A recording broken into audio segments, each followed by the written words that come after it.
நீலகிரி மாவட்டம் உதகையில் புதியதாக கட்டப்பட்டு வரும் அரசு மருத்துவக் கல்லூரி மருத்துவமனையை எம்எல்ஏ வேல்முருகன் தலைமையிலான சட்டமன்ற குழுவினர் ஆய்வு மேற்கொண்டனர்.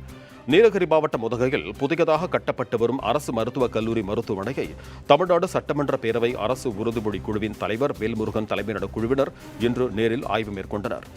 இந்த ஆய்வின் போது அரசு மருத்துவக் கல்லூரியில் அமைக்கப்பட்டுள்ள எம்ஆர்ஐ ஸ்கேன் மற்றும் ஆக்சிஜன் சிலிண்டர் உள்ளிட்டவையை பார்வையிட்டனர். இதனைத் தொடர்ந்து செய்தியாளர்களிடம் பேசிய குழு தலைவர் வேல்முருகன், நீலகிரி மாவட்ட மக்களுக்காக சுமார் 440 கோடி ரூபாய் மதிப்பீட்டில் புதிய அரசு மருத்துவக் கல்லூரி மருத்துவமனை அமைக்கப்பட்டு அதன் பணிகள் முடிக்கப்பட்டுள்ளதாக கூறினார். எம்ஆர்ஐ ஸ்கேன் எடுக்க தனியார் மருத்துவமனைகளில் 8000 முதல் 10,000 ரூபாய் வரை கட்டணம் வசூலிக்கப்படுவதாகவும், அரசு மருத்துவக் கல்லூரி மருத்துவமனைகளில் பொதுமக்கள் இலவசமாக எம்ஆர்ஐ ஸ்கேன் எடுத்துக் கொள்ளலாம் எனவும் தெரிவித்தார். அரசின் காப்பீட்டு திட்டம் அட்டை இல்லாத பொதுமக்களுக்கு அரசு மருத்துவக் கல்லூரிகளில் 2500 ரூபாய் கட்டணம் வசூலிக்கப்பட்டுள்ளதாகவும் தெரிவித்தார். கொரோனா போன்ற காலங்களில் குறிப்பாக ஆக்சிஜன் இல்லாமல் பல மாநிலங்களில்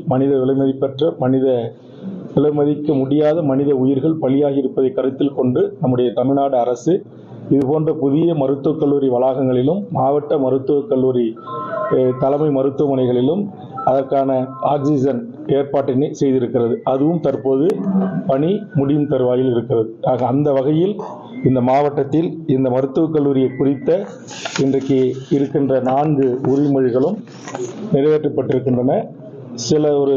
சில பணிகள் தற்போது நடைபெற்றுக் கொண்டிருக்கிறது.